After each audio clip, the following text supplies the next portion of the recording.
Thank you for joining us. This is Socialist Legacy, and I am Reed Kane. We are broadcasting live on the Sublation Media Twitch channel. We do this every Tuesday at 5 p.m. Eastern Time. If you are watching this after the fact, you can join us live then to join the discussion. And if you are watching live, you can find the backlog of previous videos on the YouTube channel Socialist Legacy. You can find that at youtube.com/socialist legacy. I think. Actually, I'm not sure about that now that I think about it. I've been away for the past 2 weeks, so we're gonna get going again with our weekly live streams today. And I wanted to kind of ease into it a bit by kind of taking a detour from our more sustained series of discussions that we've been that we've done thus far on the question of the political party, the socialist political party. And so instead, I wanted to discuss a few articles that appeared over the last few weeks in Sublation magazine. I specifically am so the articles in particular are by Conrad Hamilton. There are two articles by Conrad Hamilton and one by Ethan Linehan. Ethan, I hope I'm pronouncing your last name correctly. I think I am. So this exchange began a few weeks ago when Hamilton published an article titled, pardon me, I have this ready to hand, an article titled Abortion, Capitalism, and Demographic Control. Linehan responded with an article criticizing certain aspects of Hamilton's discussion titled Wrong Life and Abortion. And most recently, Hamilton has responded to Linehan's criticisms in an article titled Abortion and Bad Critique. So you can find those articles on the Sublation magazine website, sublationmag.com, if you're interested in reading them. I'm going to try not to presuppose too much of the articles. I'm specifically interested in the last article, Hamilton's last article in the exchange. I was motivated to discuss these not so much by the abortion question per se. It's not exactly central to the concerns of this project, this question, but rather something that came up in the course of the discussion over the relationship of socialist politics and of socialists pursuing such a politics to reforms under capitalism. So let me bring up my notes here. So Hamilton kind of breaks down his response into two major points that Linehan criticizes in his initial article.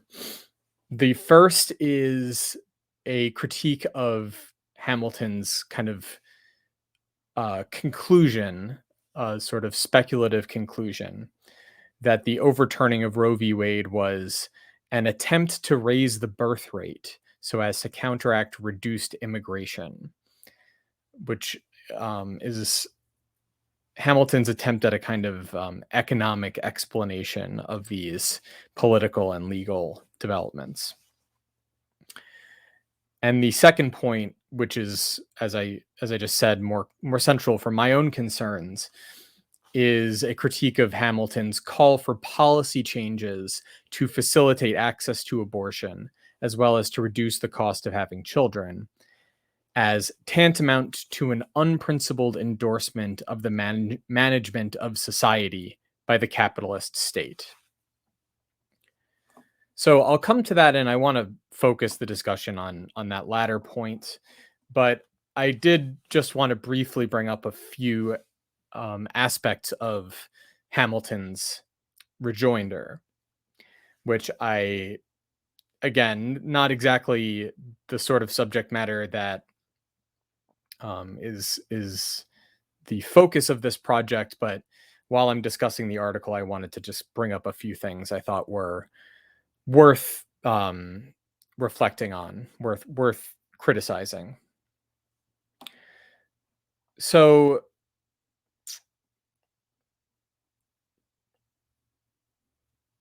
there are a number of points I could bring up. I'm just kind of looking at my notes, um, but just to kind of hit a few things that sort of bothered me a little bit. So part of Hamilton's argument is that the reason that we have seen the overturning of Roe v. Wade now, rather than under prior, um, in you know, in prior moments in which it might have been possible for a conservative majority on the Supreme Court to do so,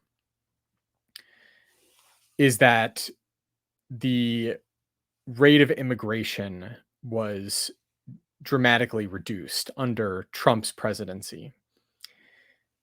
And that paired with a declining birth rate, this has led to a kind of demographic crisis in which um, there needs to be a replacement of the population.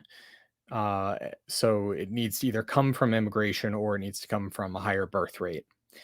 And that the concern with raise it with banning abortion, or at least with making it possible for states to ban abortion, is motivated by this desire to increase the birth rate.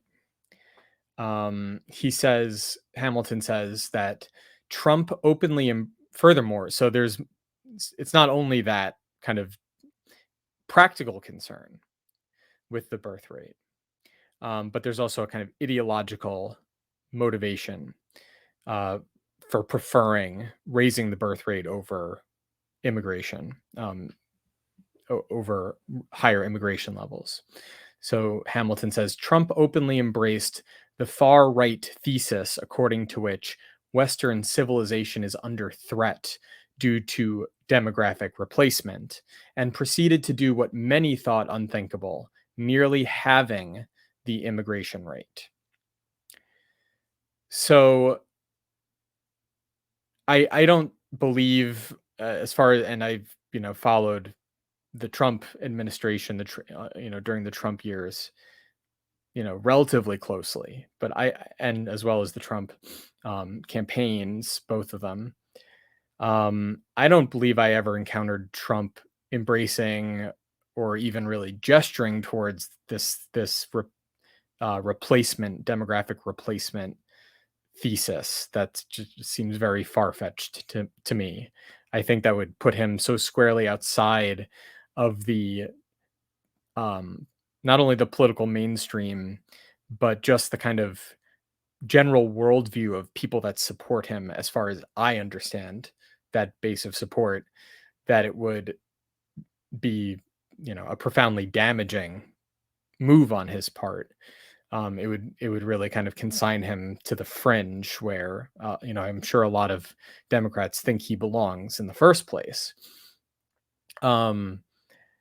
But yeah, I don't think he even believes that, let alone, refuse to kind of champion that idea for political reasons.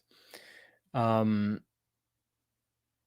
Rather, Trump's argument about immigration, which I think reflected popular discontent over the issue, which he was trying to mobilize, kind of instrumentalize for his campaign, was always based on really two factors. And this is what he always emphasized in his, speeches and other occasions for elaborating on his policy, his immigration policy.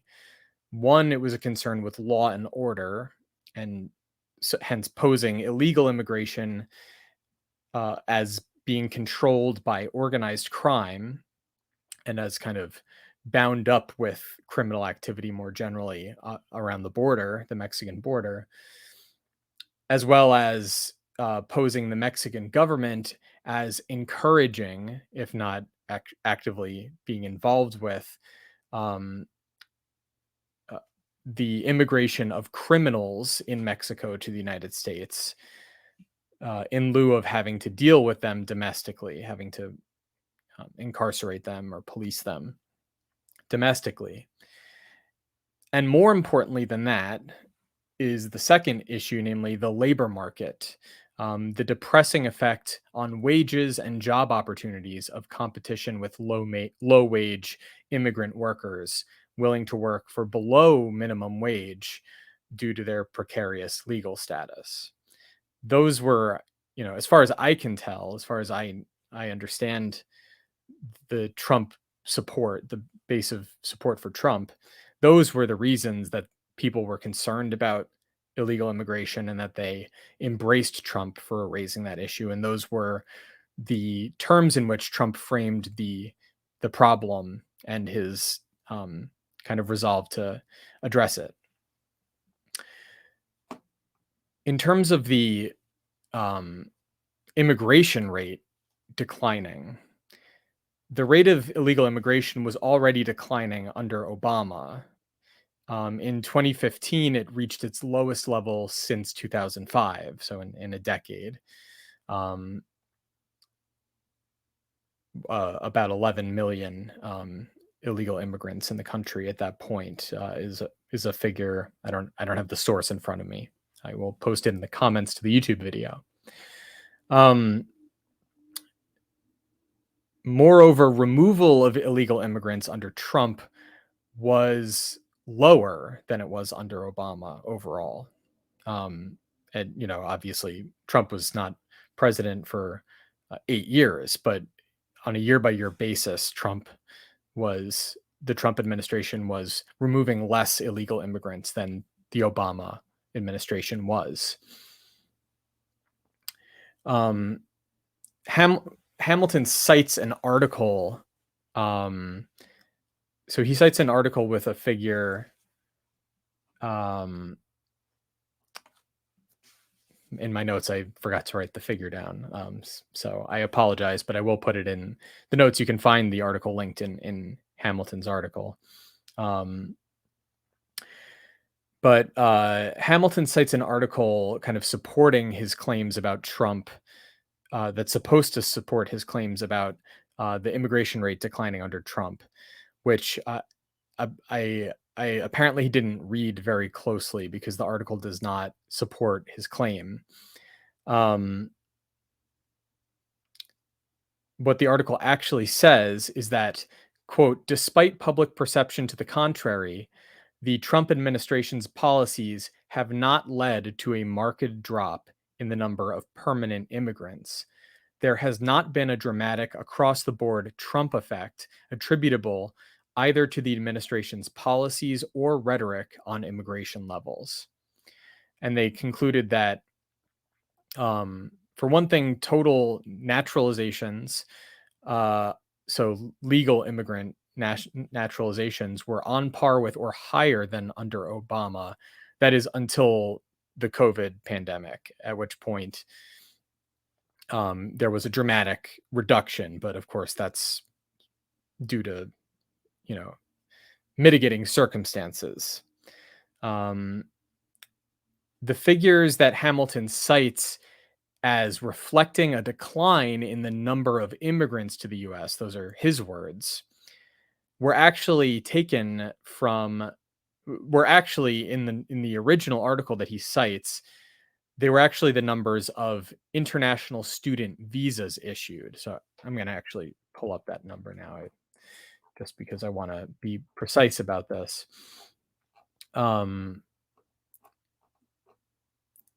So Hamilton writes in his article, from 2015 to 2019, the number of immigrants to the U.S. declined from 678,000 to 389,000 per year. if you look at the original article that he's citing, those numbers are not the numbers of immigrants to the United States, illegal or otherwise, or combined. They are the number of student visas issued by the US. And for that matter, the number of student visas issued by the US to international students were already decreasing before Trump took office. And they actually fell more between 2015 and 2016 than they did between 2016 and 2019. So it's not even as if Trump is trying to keep foreign students out of the country at a rate that is more dramatic than Obama was during his final year as president. If so yeah, so that just kind of bothered me that the a major point of his argument here was based on a kind of very faulty set of information, and uh, was based on an article that really made the exact opposite argument that he was trying to make, namely that the immigration rate was not dramatically lowered under Trump at all, with the exception again of uh, 2020, in which I don't think we should really count that, given the radically unusual circumstances of that year. Um, but yeah, if you look at the number of permanent residents, permanent immigrants residing in the United States, it was relatively level. It didn't decline. Um, and while the number of illegal immigrants did decline, it was already declining um, under Obama.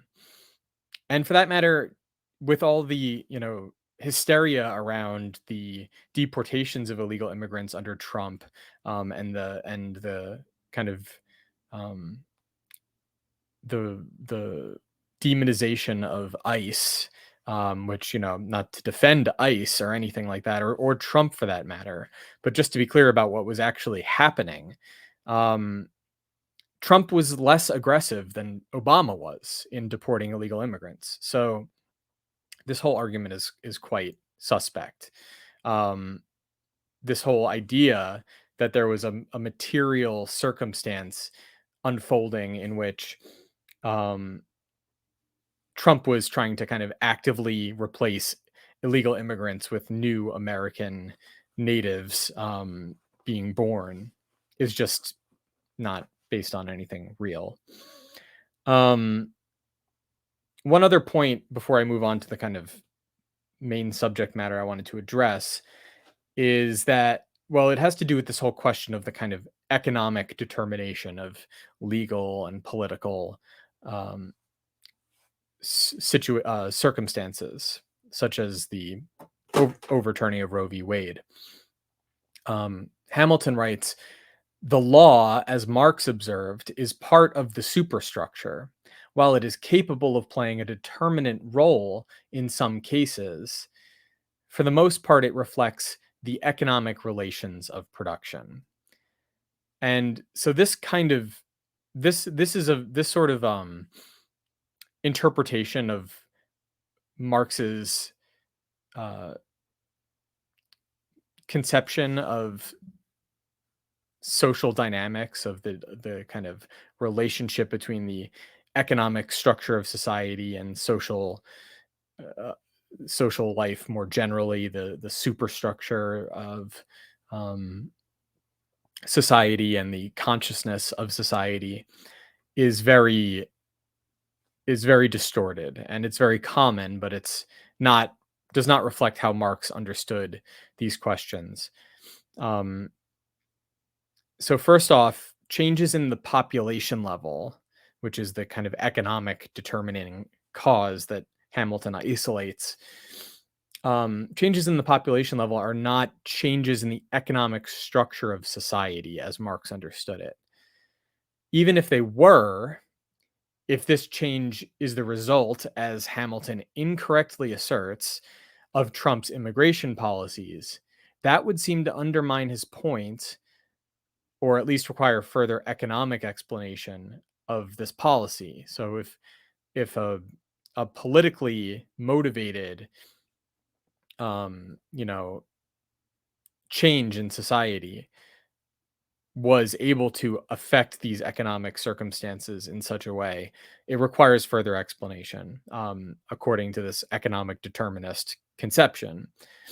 Um, Ironically, while an economic argument with regard to the impact of illegal immigration on the labor market was central to Trump's appeal, that being the labor market question I already mentioned, Hamilton instead claims it is based on a fringe far right replacement theory without any evidence that this was the actual reasoning behind the policy or behind support for Trump, taking that as a kind of commonplace, which I guess is typical of sort of the Democratic Party, MSNBC milieu, not to lump Hamilton in with that crowd, but he is kind of just taking for granted something that they certainly take for granted and have been relentless in promulgating.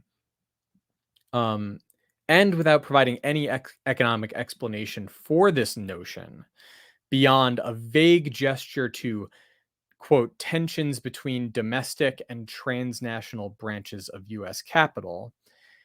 And he refers to another article of his on cancel culture and economic nationalism that really goes no further in providing such an explanation. It's just kind of a vague hand wave, if you ask me. But I'm not interested in that kind of economic deterministic explanation anyway. I'm just saying if he's committed to that, he really doesn't provide it. He really begs the question. Secondly, Marx's point is not simply that the law for the most part reflects the economic relations of production, as Hamilton says, but that, quoting Marx, at a certain stage of development, the material productive forces of society come into conflict with the existing relations of production. From forms of development of the productive forces, these relations turn into their fetters. Then begins an era of social revolution.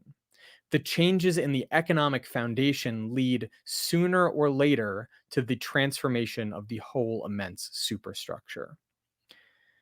So the point is that there is a contradiction within the economic structure of society. The relations of production obstruct the development of their own material productive forces, that is, their capacity to produce. They contradict themselves, undermine themselves, and thus undermine the whole ensemble of social relations resting upon them, including the legal and political superstructure. This makes the complete transformation of these relations necessary. But this necessity can only be consciously grasped and fought out in forms of social consciousness that correspond to these social relations, and hence that likewise reflect and suffer from this contradictory character. So for Marx, it's a matter of working through the contradiction immanent to this consciousness, of raising the contradiction itself to consciousness, to self-consciousness, if you will.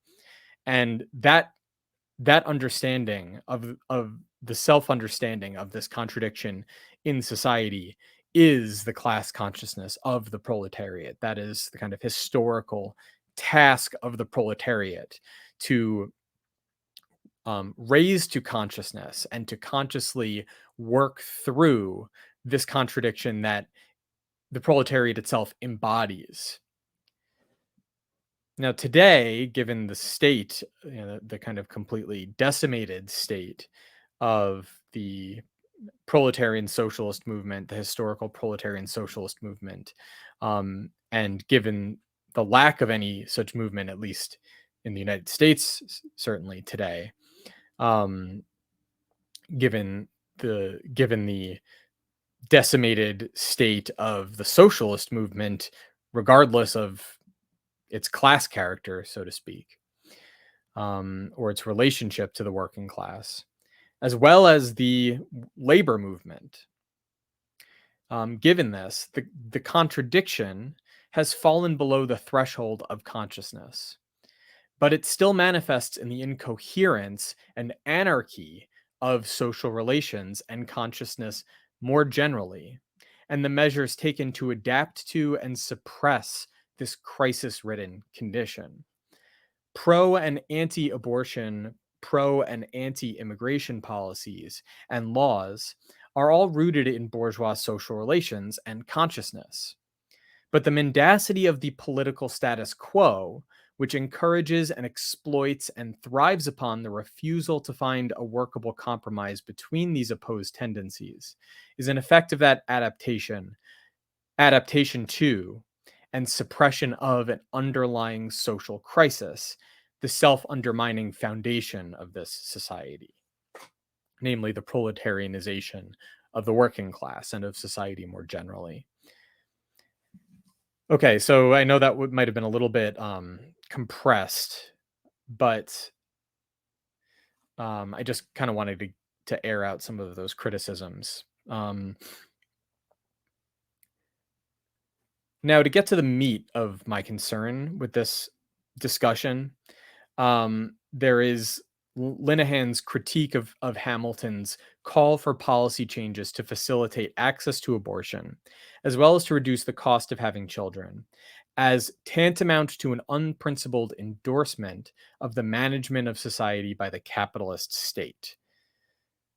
So Conrad Hamilton makes certain policy recommendations in his initial article, and Linehan, on no other basis than Hamilton's technocratic language, that's how Hamilton himself puts it, assumes my ideas are intended to be instituted by the capitalist state. On this account, I'm guilty of a deficit of imagination, he says.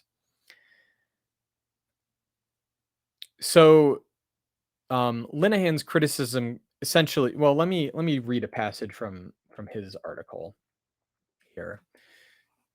So Linehan writes,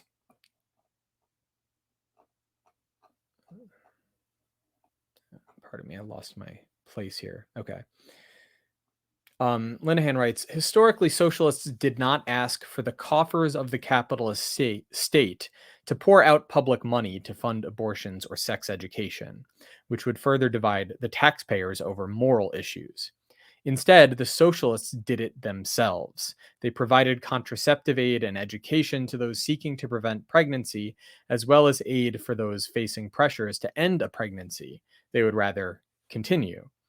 One could imagine today that socialists would make common cause with pro lifers to provide resources for those wishing to keep their child. They would reconstitute the eviscerated civil society networks and make a safety net that is not reliant on the capitalist state. So, Linehan's kind of argument boils down to the idea that a mass socialist party, as he puts it, would not seek to win reforms from the capitalist state, but would rather seek to provide directly to the masses of people in society what they need as best as it can by organizing those people in society to essentially do it themselves, um, to help themselves, as Marx liked to put it. So this idea of the as a kind of course in self-help for the working class, if you will. Um, Now Hamilton takes objection to this. First and foremost, he puts both the phrases mass socialist party and capitalist state in scare quotes in his rejoinder. Um, I say scare quotes. I mean, you could say he's just quoting Linehan, but I think the context makes it clear that he's expressing some degree of skepticism about these formulations in putting them in quotation marks where he does. Now, Hamilton says that a socialist party, if it came to power, would need to implement the kind of measures he's recommending. And he recognizes that Linehan agrees that the aim of a socialist party would be to take state power and to implement these kind of measures itself, but that short of that, what it would be doing would not be trying to get these reforms passed by the capitalist state, but rather um, trying to circumvent the need for state intervention by organizing people in society to meet their own needs as best as they can. Now,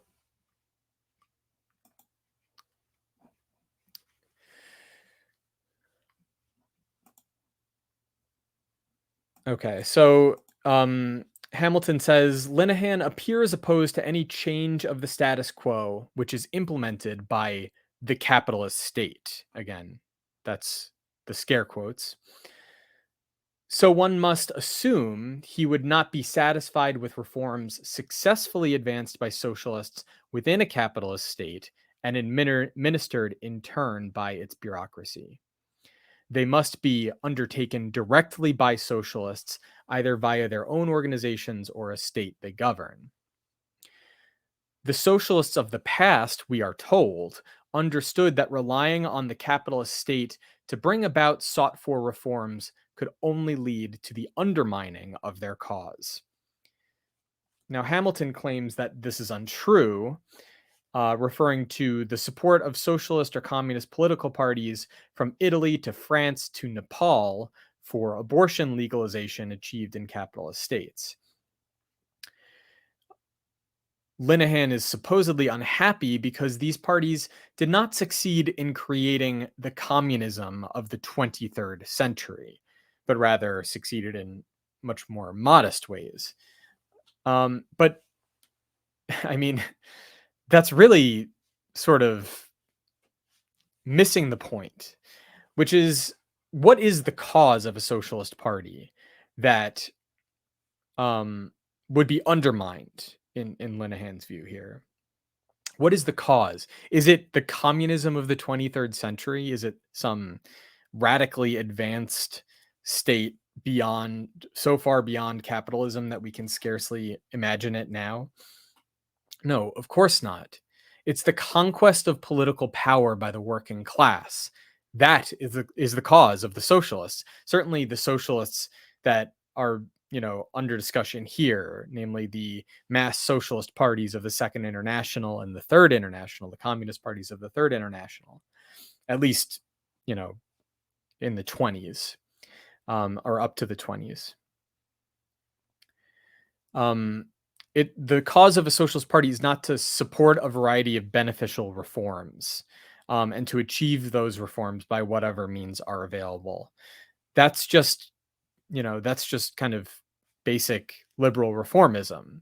You don't need socialism for that. If that's your concern, if your concern is to um, make sure that the state provides access to abortion and to sex education and to healthcare and to housing and to whatever other, whatever, employment, whatever else you want to mention. That's fine. But you don't need to be a socialist. You don't need a socialist party for that kind of thing. Socialism as a kind of ideological justification for those sorts of reforms is profoundly overwrought, and frankly, it does more harm than good. I mean, it does damage to kind of the upstanding liberal advocacy of those sorts of policies by tainting them with the image of this kind of bankrupt tradition of political radicalism associated with, some of the most horrible aspects of the history of the 20th century.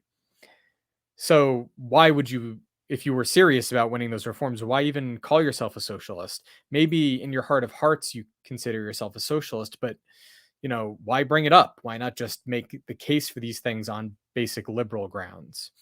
And when I say liberal, I don't mean liberal in the classical sense of um, you know, providing, of essentially achieving these needed, uh, these, meeting these needs, meeting these necessities through the voluntary activity and association of people in society, but the kind of progressive liberal conception that where society is unable to meet these needs for itself, the state should step in and provide for society what it cannot provide for itself. So, um, so Hamilton sort of misleadingly characterizes Linehan's argument as being anti-reform, as being essentially anarchist, with the exception of this kind of quasi-Leninist attachment to the party, but essentially anarchist in its orientation. And I don't think that's fair. I mean, Linehan even says a little later in his article um, that now that the illegality of abortion devolves to the state level, the left is still tasked with addressing the issue politically and socially. It is in principle possible to organize and agitate for the decriminalization of abortion in all 50 states. If this possibility is denied, it is because the left, i.e., the Democratic Party, is willing to write off half the country. So he clearly thinks that struggle for reforms, in this case, the decriminalization of abortion, is not incompatible. It's not only not incompatible with a socialist politics, but he thinks it's necessary. And he thinks it's a necessity that the overturning of Roe v. Wade raises. So in that sense, it's a field of struggle opened up that could be exploited for the sake of a socialist politics.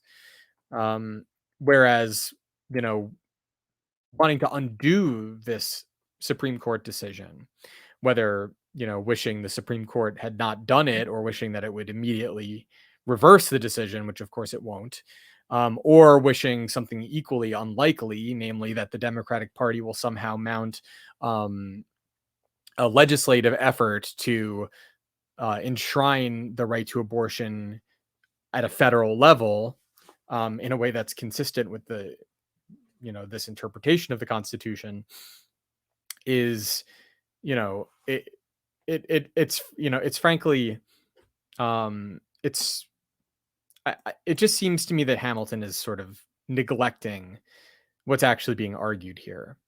Um, Now, to be fair, Linehan's argument is not exactly a kind of explanation of how such a socialist politics would be conducted or how it was conducted historically. It kind of references in passing aspects of this historical politics, but its concerns are are really elsewhere. And um, you know, so I think Hamilton is just kind of baffled as to what is even being discussed here, really.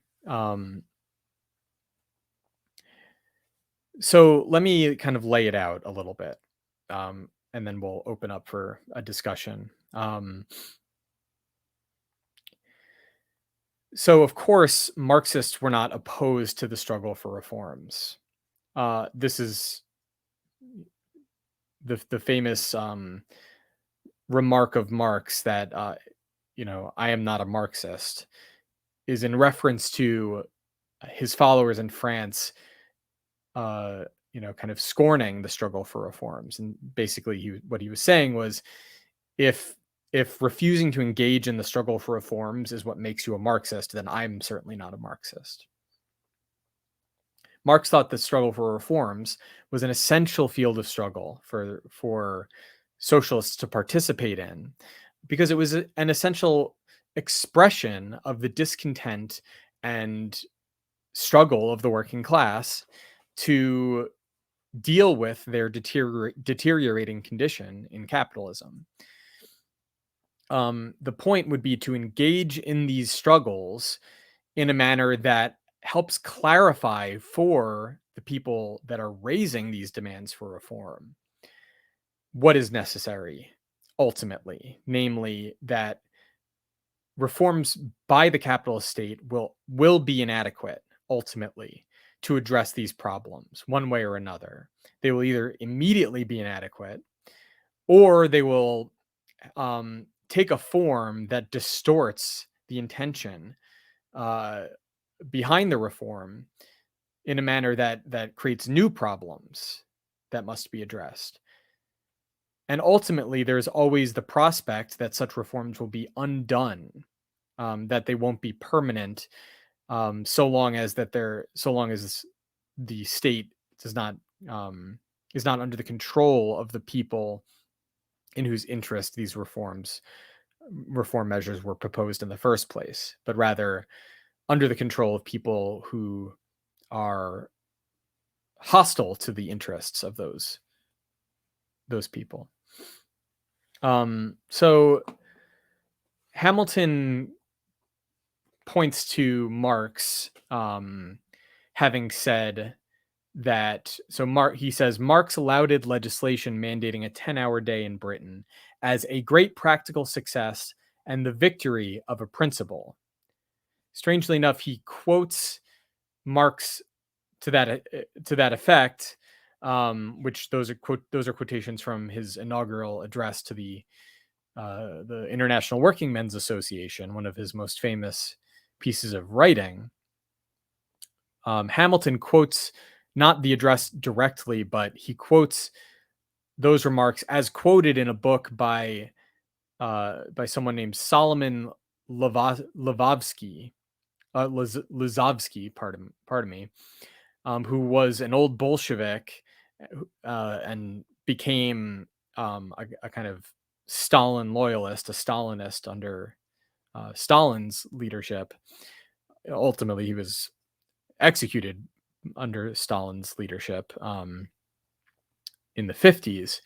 But so he's quoting from this guy Lozovsky's a book he wrote in the 1930s.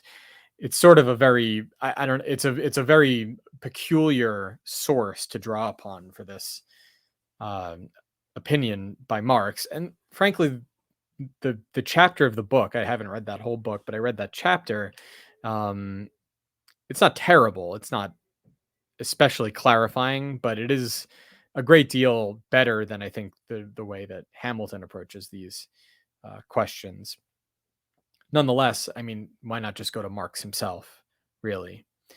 So yes, Marx does say that. Marx regards the 10-hour bill as a victory in a time of kind of a deep recession of the working class movement following the defeat of the revolutions of 1848, a time in which the organizations of the working class have been disbanded and the working class has sort of abandoned the ideas, the revolutionary ideas that it was taking up in that earlier moment. But nonetheless, there were some examples of kind of a revival, and so the victory of the 10 hours bill is one. Now, at the time, the working class in England did not have any representation in Parliament. What they did was they put pressure on the existing on the standing parliamentary factions. So there was the liberal faction and the kind of reactionary faction, the conservative reactionary faction, which represented kind of different elements of the ruling class. And the working class movement put pressure on this existing kind of division within the English ruling class, specifically to the desire of the landowners, as represented by the kind of conservative reactionary parliamentarians, to restrain capitalist development and to essentially throw a bone to the working class to get their support, but to do so not for the sake of advancing the position of the working class politically or socially, or even necessarily benefiting them in a kind of more directly material sense, but rather to restrain the development of the wealth of the capitalist, the kind of rising capitalist class. And I discussed this in a previous live stream. I can't recall. I think it was the last live stream I did. It might have been before that. I discussed an article Engels wrote on the 10 hours bill, in which he regards this demand as reactionary, taken on its own terms. Namely, it's an attempt to restrain capitalist development. But that doesn't mean that he and Marx opposed it or thought it was a bad thing. So what Engels goes on to discuss in his article, just to recapitulate that discussion, and I will post a link to that as well in the comment in the description of the YouTube video. Um, Engels is discussing how, I believe it's in 1850, so the Factory Acts that codified the 10-hour day were passed in 1847, and Engels is discussing in 1850 how already the 10-hour day is being undone, and that despite this, it nonetheless shouldn't be taken as kind of you know a, a major problem, but rather, in a sense, even the undoing of the 10-hour day will redound to the benefit of the working class. And the reasons for that are because, first of all, it won't undo the organization and consciousness of the working class that developed in the struggle for the 10-hour day. So that the victory won in the development of this organization and consciousness is more important than the victory of the passage of a piece of legislation. That's a more profound victory.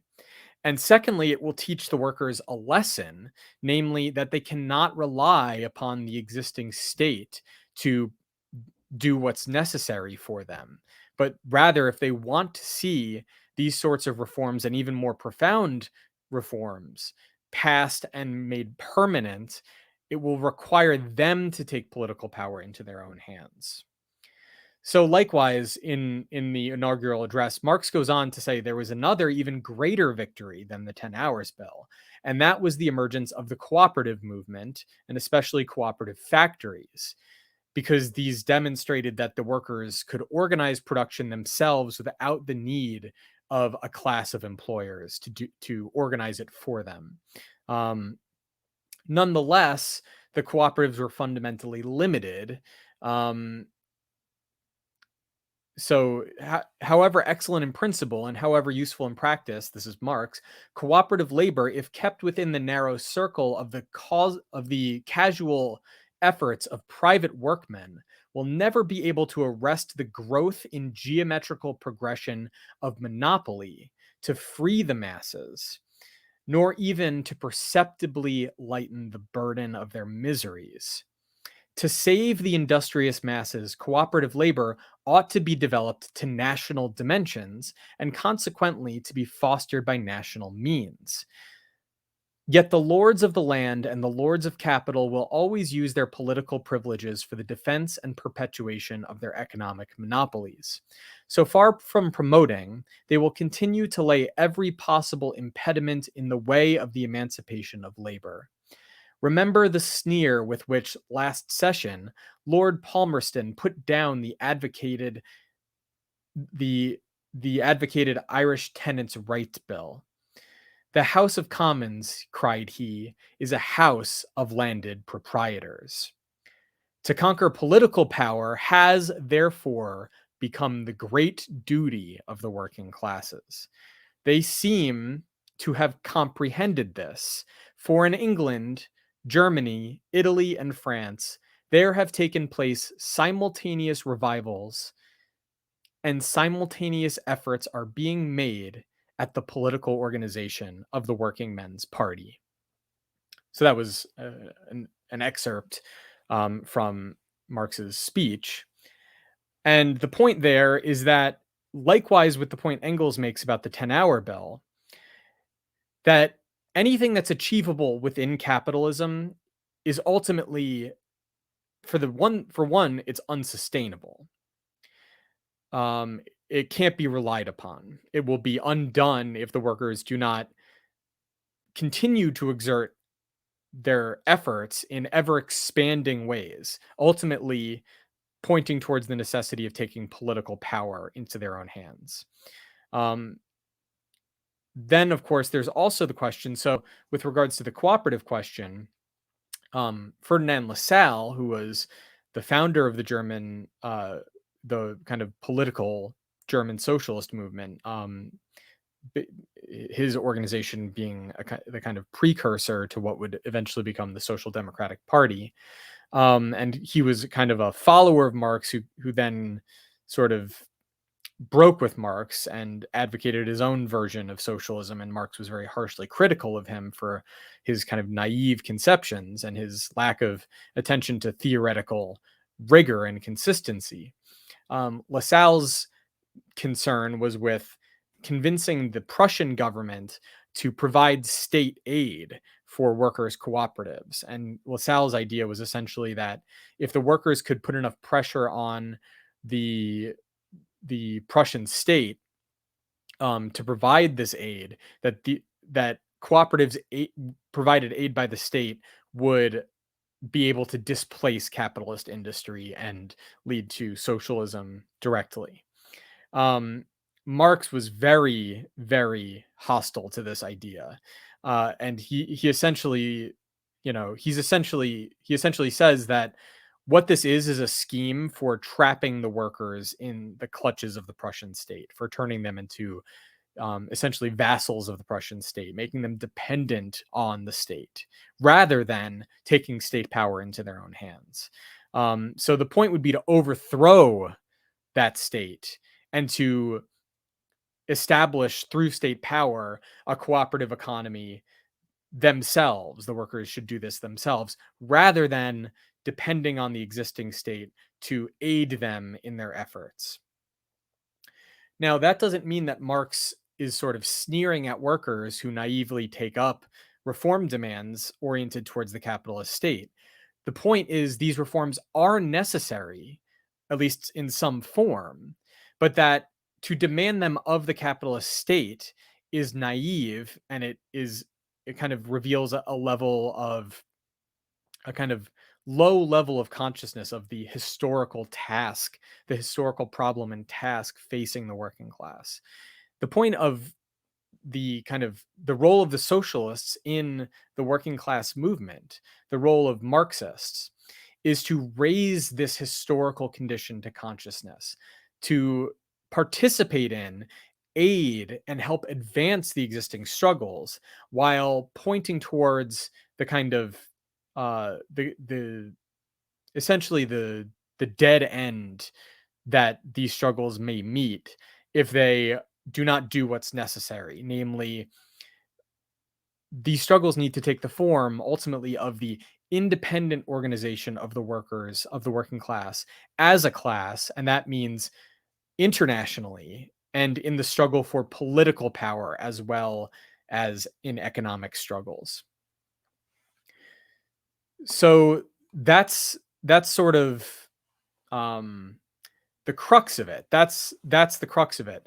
Now, how this translates into the struggle for reforms more concretely in the context of a socialist party. So, of course, reform struggles may be happening before the emergence of a socialist party, just as there are trade union struggles, just as there may be the struggles of workers to organize cooperatives, and so on, other forms of social struggles, not necessarily directly related, but indirectly related to the condition of the working class as wage laborers.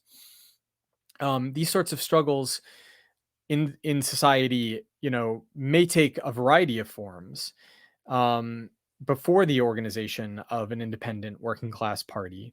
And socialists can and should participate in those struggles with an eye towards clarifying the ultimate necessity.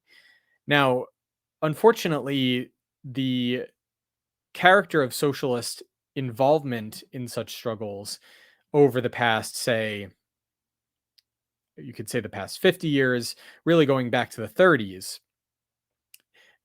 is such that on the one hand, there is a tendency to liquidate the struggle for socialism into the reform struggles. So to essentially um, abandon the task of organizing a socialist party, an independent working class party for socialism. So, and socialism in this context meaning first and foremost the conquest of political power by the working class. Um, and on the other hand, the sectarian tendency to essentially condemn the immature stage of consciousness exhibited by the existing struggles, on the basis of its failure to rise to the heights achieved in the past. Now, I'm not necessarily trying to advocate socialists today, people that think of themselves as socialists, to go out there and participate in what they see as the real struggles of the working class. I'm not saying you shouldn't do that. I'm not saying you should do that. I'm saying from a Marxist perspective, this would be the task of socialists.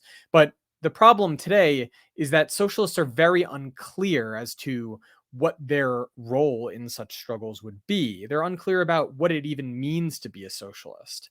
Um, Generally speaking, socialism is identified with the reforms of the capitalist state. And the idea that there would be a socialist politics is kind of collapsed into this. So, what is the role of socialists, independent socialists, participating in politics? It's to try to get the state to do something different. And Hamilton, for example, makes the gesture towards participating in coalition government, with capitalist parties, um, as something that might facilitate that. Um, the strategy of the historical socialist movement, so the Second International in particular, and to some extent the Third International in its, before the rise of Stalin, was a strategy of intransigent opposition to the capitalist state and to the capitalist parties. So specifically, Marx and Engels formulated what they called the first and fundamental rule of our party tactics as not a farthing for this government, or as August Bebel, their kind of their um, a kind of student of Marx and Engels and a leader of the Social Democratic Party of Germany, and parliamentary or Reichstag deputy for that party, put it, not one man, not one penny for this government. Um, or as Engels put it elsewhere, what is the kind of essential principle of um, kind of governing the conduct of socialist deputies in the legislature, in the Reichstag, or Parliament, or Congress in the United States, would be to refuse to support um, anything that would increase the power of the government over the people, and hence to essentially take a kind of purely negative position with regards to the existing government, to oppose everything that it does, with the exception of measures that would increase, or pardon me, that would increase the um or that would strengthen the position of the workers in their struggle against the capitalists. So whenever the state, any measures the state might take to kind of um, restrain the ability of the capitalists to do as they please with vis-a-vis their employees. So the restriction of the working day is a prime example of this, um, as well as other regulations of the conditions of employment and so on. Um, those sorts of measures may get qualified support. Of course, it would still be critical support. It would still take the form of exposing what's really behind the these measures being undertaken, what the motivations of the capitalist politicians and the capitalist state in in passing such measures, and the ultimate fact that such measures will be distorted in their implementation and unsustainable, ultimately unsustainable under such a political um, in such a political context, that only through the conquest of political power by the working class can these reforms really be implemented to the fullest, and in a manner that is permanent, a manner that won't be easily undone. Pardon me, easily undone.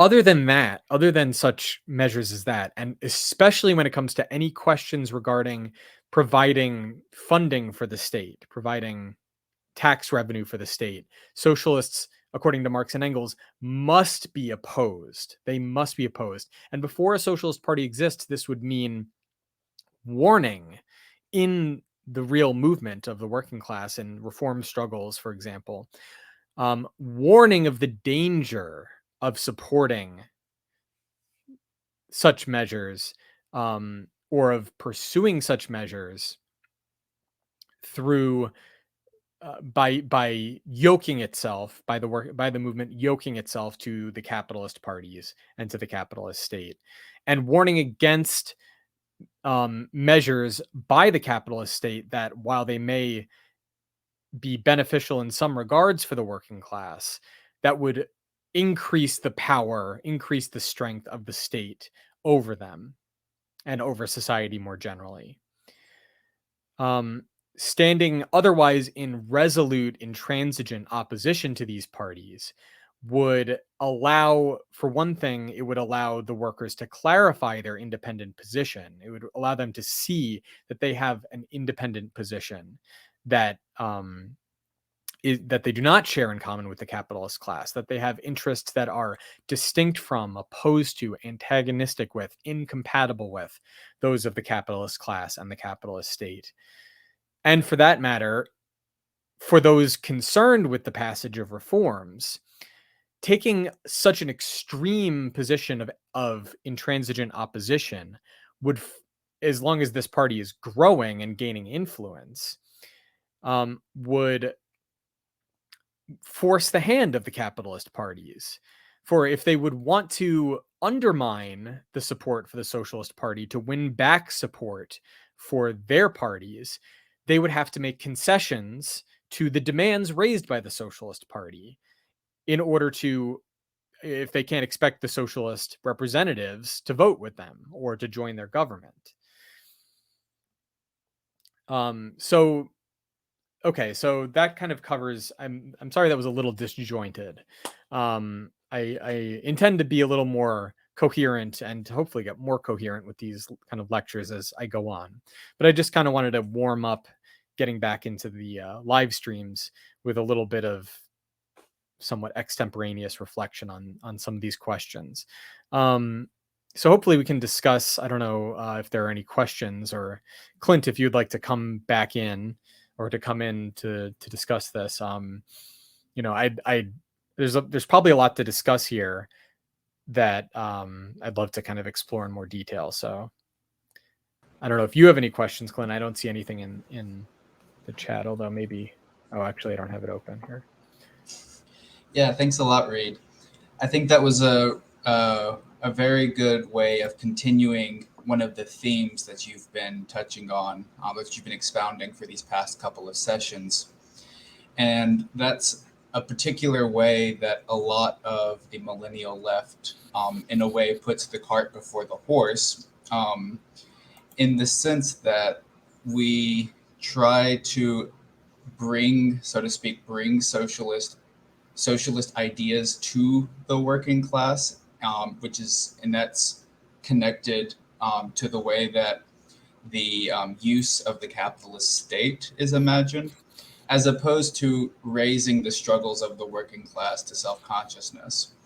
And you can see that here in the way that you were laying out this Hamilton-Linehan debate. In this slippage that the slippage that Hamilton has, where it's like, well, if socialists are the ones who are implementing these policies, or a socialist party, and there's a devil of a difference there if a bunch of isolated socialists are instituting reforms, versus if this is something that's being pursued by an organic socialist party of raising the working class struggles. So I was wondering if you could flesh out a little bit more how Hamilton's economic determinism is connected to this sort of technocratic framing, because on the one hand, we don't have to have a sort of vulgar economic reductionism to recognize that yeah, like across the metropolitan world, wherever you look, there's declining birth rates, and so there's various things that are happening around those birth rates. You know, like China has gotten rid of the first, the one child policy, then it became a two-child policy, then it became a three-child policy. Um, so on the one hand, and Linehan, admits as much with the Roe v. Wade being introducing neoliberalism, and now it's on the way out. But then it becomes this thing where I don't really think that Linehan's main argument was about judicial independence per se. Yeah, that was another point I was thinking of discussing, but I didn't do it for sake of time. Sure, but about how this could be an opportunity for the for politicization, and that that would involve this separation that was once clear between Mhm. morality and legality, and what it means to actually bring working class demands to a more conscious level. So yeah, Right. how would you see this this not entirely implausible attempt at some sort of economic framing of birth rates and all that, but then this sort of technocratic like positioning to it that just sort of sees things done by socialist states as themselves advances over the course of the 20th century, Mhm. and therefore just becomes a way of advising reforms within capitalism. Right. So, um, yeah, it is unfortunate. I think the heart of Ethan's argument was kind of missed, which it wasn't really relevant to Hamilton's original article. Exact. I mean, not that it wasn't relevant, but it was sort of a tangential, and he touched upon Hamilton's argument in where they met, but that wasn't really the heart of what he was kind of getting at in his article, which I think was a more interesting point than this sort of. I think this debate is actually rather tedious, but the reason I wanted to discuss it is because this sort of this level of thinking is so common. With respect to the determinism and its relationship to this kind of technocratic policy mongering, certainly in the American context, there was, you know, there was this economic determinist interpretation of history around the turn of the 20th century that was gaining popularity, not among the socialist movement, but among the progressive movement. It was the Charles Beard school of history, this progressive historiography, an economic interpretation of the Constitution, for example, is one of his famous books.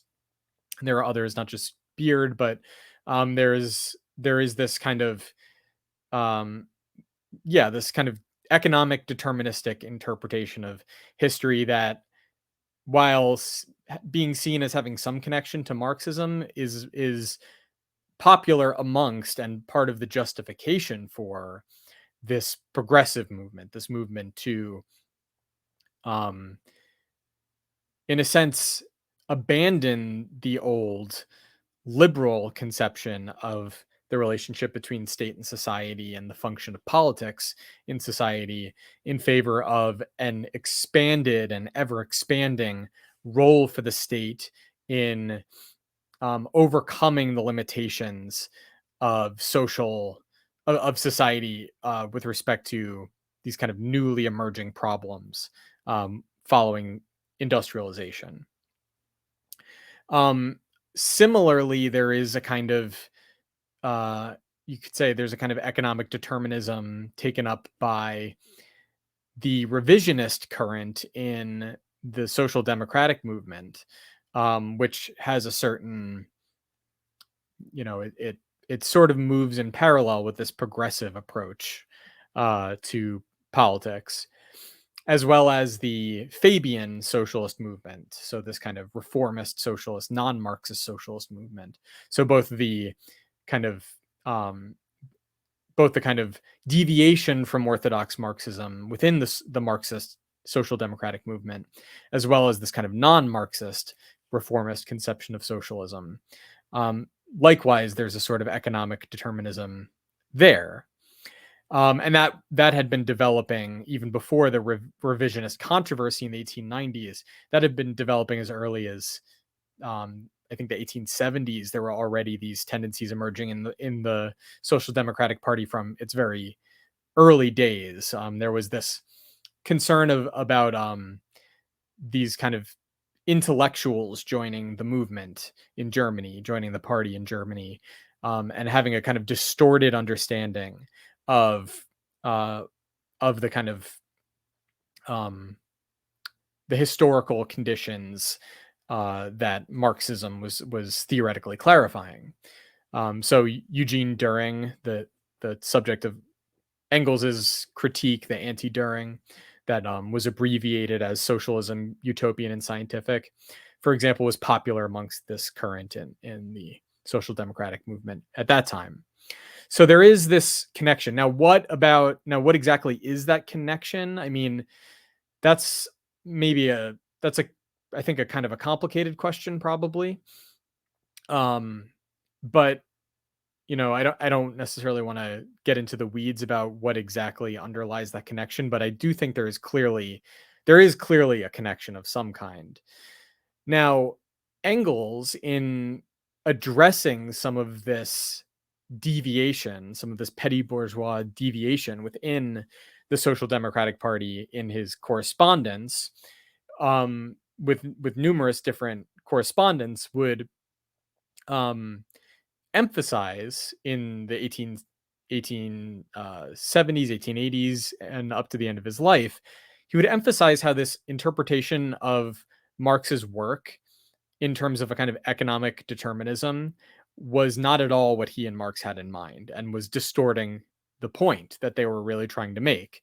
So in a famous letter to Block, and I'll link these in the description to the YouTube video as well if you're not familiar with these letters. The Block letter is very famous, in which Engels basically says the the economic element for Marx and myself we understood as the ultimately determining element in history, but no more than that. We didn't understand it as at work in every aspect, every phenomenon of society, in the sense that everything that happens can be traced back to some economic cause. Not at all. It's really a question of a fundamental historical transformation. So, the necessity of such a fundamental historical transformation, both the necessity for that change and the possibility of realizing that change, is rooted in this kind of economic structure of society. But everything else is not an economic question in and of its in its essence, right? That's not how they understood matters. And I think he even says something to the effect of if we put undue emphasis on the economic, it was only because there was essentially a total lack of understanding of the significance of the economic aspect of society amongst the socialists of the time when we were beginning our engagement with the socialist movement. So it wasn't like specifically the German socialists. So it's not as if So there was this kind of bending of the stick, perhaps. There's another great letter, and again, I'll provide a link in the YouTube video. I don't have it. I have it, somewhere. I don't want to dig for it right now. A letter to Conrad Schmidt. Engels elaborates on how there is indeed a certain degree of autonomy of the law, the legal system, and the state. They aren't simply economically determined. And he goes at great length explaining how the state indeed and the legal system indeed does have a certain degree of autonomy from the economic structure of society. And for that matter, the capitalist state is not simply an instrument of the capitalist class directly, but rather expresses the interests of the capitalist class in a way that is in a way autonomous of the influence of particular capitalists, and even particular cooperative, sort of conspiratorial you know, relationships between capitalists. So it's not as if the capitalist state is just at the mercy of what the capitalists want. No, not at all. There is a degree of autonomy. And Engels relates this back to the contradiction in the heart of society, in the structure of society. So, to the extent that there is a kind of economic determination, it's really a kind of negative determination. There's a sense in which the economic structure of society has come apart from it's no longer it no longer is adequately reflected in the superstructure of society, or even in the relations of production themselves, right? There's a sense in which society is no longer corresponding to, no longer reflective of the its own economic basis. In a sense, it's undermining or constraining, fettering its own economic basis. And in that sense, there is this kind of there's a kind of disjointedness, right? There's a way in which the superstructure of society, but even the relations of production, even the social relations constitutive of the material reproduction of society, have taken on a kind of ideological character. They've become disconnected from the kind of essential expression of an economic necessity that they bore when they first emerged, right? So, if you want to read those letters, I definitely recommend reading both of those letters. They're very helpful in clarifying these questions. But it's just, of course, there's a degree. I mean, in terms of the question of judicial, autonomy or independence, it's not mysterious to say Supreme Court justice. I mean, Hamilton even admits this. I think he was interviewed on the Civilization magazine show, the YouTube live stream show that Doug Lane hosts, to discuss his article, and he mentioned this criticism of Linehan's and how it's based upon this kind of mysterious notion of judicial independence. But he even admits, well, of course, the Supreme Court justices don't just have to do what the Republican Party leadership or Democratic Party leadership tell them to do. Okay, but then that means that there is independent. I mean, they of course they have some degree of independence. Of course, yes, the president appoints Supreme Court justices with that. He appoints people to the Supreme Court, or he, of course, thus far appoints people to the Supreme Court because he thinks that the views that they have and the decisions that they have made and will make serve a certain political function, right? It's not as if there's this kind of, it's not as if, oh, they're just completely neutral with regards to any political judgment whatsoever or something. But no, of course, the Supreme Court justices are autonomous of the political parties. They don't have to do what political leaderships tell them to do. No, there is independence. It's not mysterious. It's just they're appointed for life. They don't have to be reelected. They are free to make the decisions that they make based on their own judgment. That's it. It's not mysterious. So, anyways, maybe I went a little far afield of your question, Clint. I don't know, but now I see there's more questions. And Yeah, we've got two good questions here. And so the first one is picking up or continuing this theme of an economic determinism. So tangential, but Hamilton's economism on this issue is replicated by the fatalistic economistic determinism of Ted Rees, who recently had a Heinrich Grossman interviewed, that predicts the inevitable demise of capitalism because of AI, technology, etc., that is now apparently qualitatively different to the past. So if we're, this notion that, everything in society is the economy, and we can sort of one-sidedly deduce everything out of the economy because the basic problem or conflict or contradiction is between labor and let's just say the profit motive and the necessity for accumulation.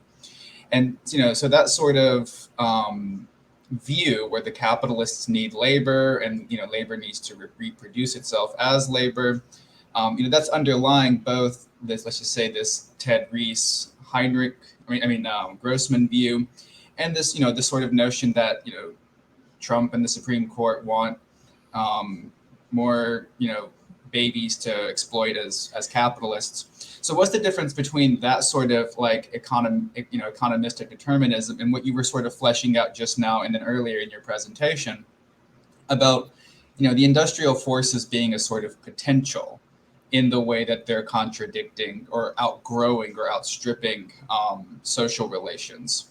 So how can we sort of think about that difference where we might see class conflict as an expression of a sort of deeper historical contradiction, as opposed to a more straightforward tussle of power between the reproduction of labor and the accumulation of capital? Well, so actually in that letter of Engels to Conrad Schmidt I just mentioned, he makes a remark to the effect that, of course, the political sphere is capable of acting autonomously of economic causes and has a kind of determining power of its own. Because if it didn't, then why on earth would it be necessary for the working class to conquer political power? So in other words, of course, Marx and Engels, of course, Marx and myself, of course, we understand that it's not a matter of economic determinism, that everything can't be reduced to economic causes, that there are, that the political, for example, sphere has a kind of efficacy of its own with respect to social transformation, because we recognize the necessity of the conquest of political power as that's the crux of our entire engagement with the working class movement. That's the entire crux of scientific socialism, is that necessity. So so it's just this, it's kind of this exasperation, he's not exasperated with Schmidt himself, but with these people in the party press that he's criticizing, and not just in the party press, but in the kind of milieu. In terms of like the collapse arguments and all of that, maybe it deserves a more detailed discussion in the future. But I will say, I think there is a sort of there is it represents, in my mind, a kind of abdication of responsibility to assume that there is some sort of automatic process that will simply unfold regardless of what we do, and that we have no role. We have no necessary role. Now Marx and Engels did think that there was a kind of automatic process that would unfold regardless, that capitalism would continue to bring itself into crises that would further undermine the social relation, the kind of constitutive, the relations constitutive of society. And that, but they didn't think that would lead to a final collapse from which capitalism could not recover.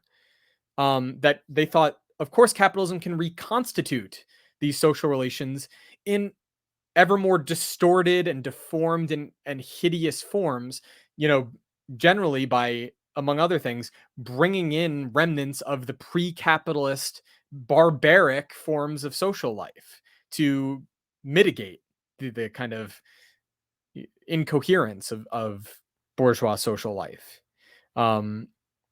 So the state, for example, the prime example, and that's why the necessity of the dictatorship of the proletariat.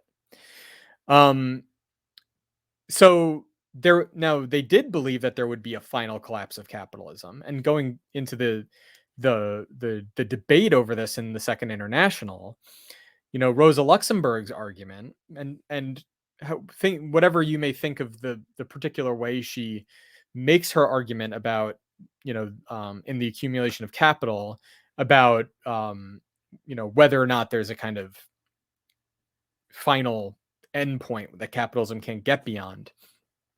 Actually, this is another thing I wanted to bring up, but it's sort of petty. I need to bring it up because it just drives me nuts. In Hamilton's article, his rejoinder to Ethan, he says that Lenin criticized Rosa Luxemburg on the question of participation in parliament. And then he links to I think it's in left-wing communism or where, yeah, I believe in left-wing communism, he links to a passage in which Lenin says these left communists, unlike great leaders like Karl Liebknecht and Rosa Luxemburg, refuse to participate in parliament. So, I mean, come on, this is basic stuff, right? I mean,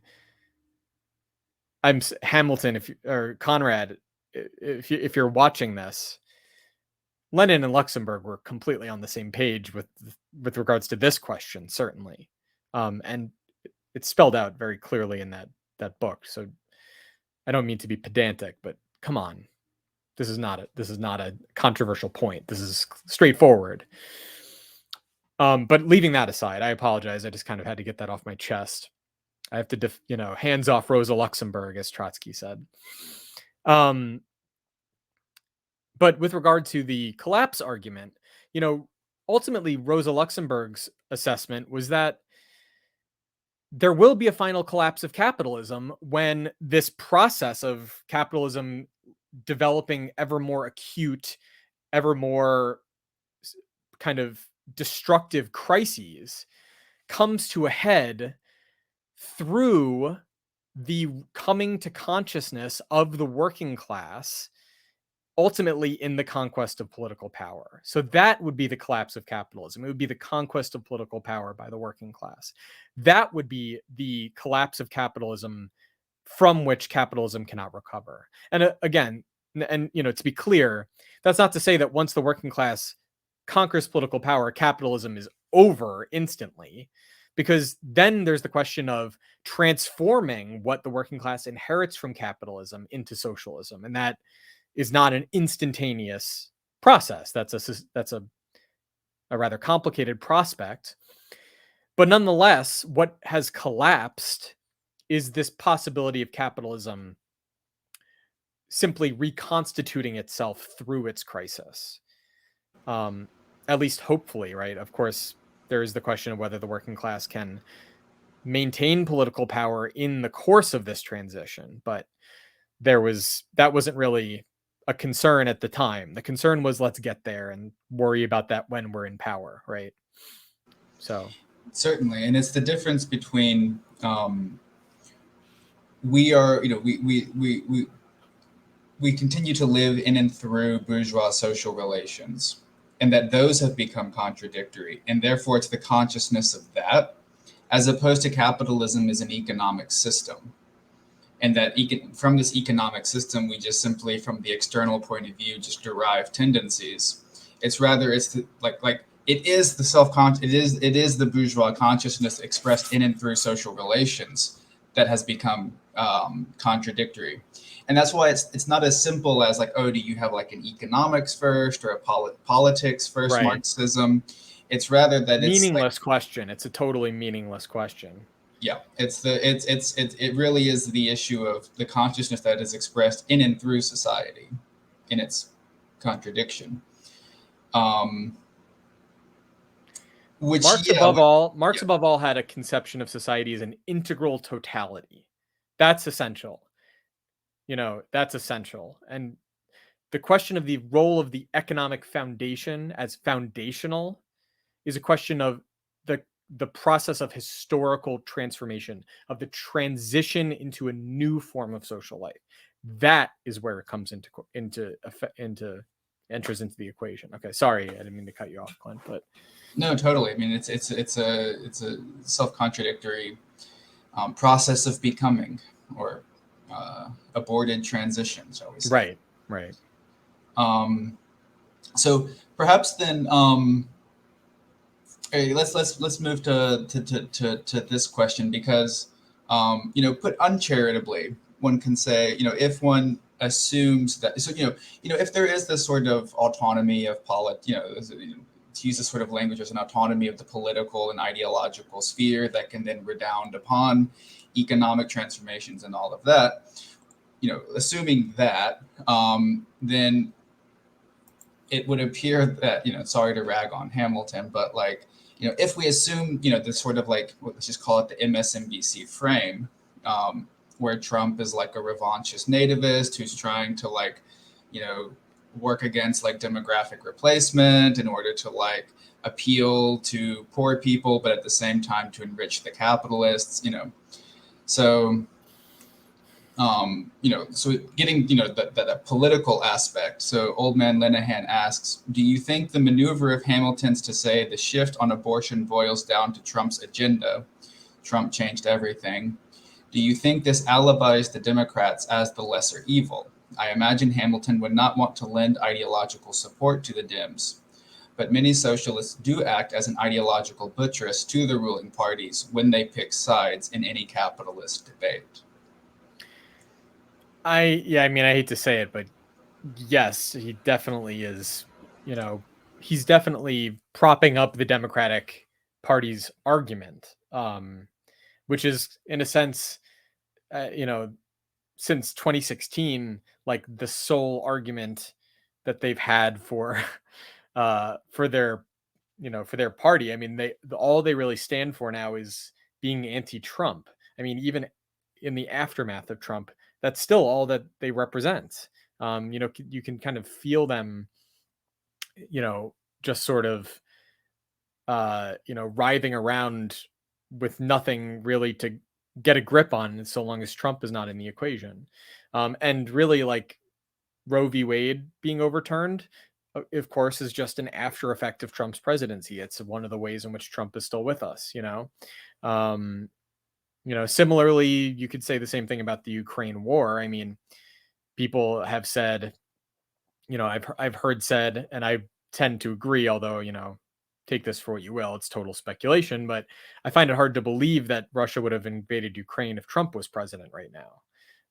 Not because they would be like afraid of him or something like that, but because Trump represented a move away from the hegemony of NATO and Europe, right? He was a move, it was a kind of backpedaling. It was a kind of rolling back of the NATO uh, you know, encirclement of Russia, which is precisely why Trump got smeared and lambasted as a pawn of Putin. Um so anyway, regardless of that kind of speculation, um I think, what would be essential in this scenario for socialists would be to say, you know, it really doesn't make a difference whether it's a Democrat or a Republican in office. That doesn't mean you can't speak to any specific differences, but you certainly shouldn't be buying into the narratives that the parties have about one another. You certainly shouldn't be promulgating this sort of distorted understanding that these parties depend upon, promulgating in order to make their case to the electorate. So, no, I mean, I don't want to like, I don't want to be ungenerous to Hamilton, in this regard, but yeah, I mean, you're just giving airtime to this anti-Trump argument that, I mean, you can make a socialist argument against Donald Trump's policies, but it would have to be a kind of argument that is equally indicting the Democratic Party at the same time. And really, the argument shouldn't be about their particular policies anyway. It should be kind of whatever. It should be a matter of indifference. It should be what it should be, if anything, is skeptical and hostile to the role of the state and society outright. It shouldn't be an argument about what politicians should be doing. It should be an argument that so there is a certain sympathy with this kind of anarchistic ethos of, well, the state's already too big. The state already plays too big a role in society. I don't trust the government bureaucracy. That sort of ethos is far closer to the historical socialist movement than anything the Democratic Party represents. That you could say that sort of libertarian ethos. Of course, there's more to libertarianism as an ideological orientation. There's a lot of baggage there with regards to like this kind of conception, this kind of positive conception of capitalism, which is sort of ahistorical and really incoherent. Um, but the negative side of it, right? This sort of skepticism of and suspicion of and hostility towards the state and towards politicians altogether, is I think much more amenable.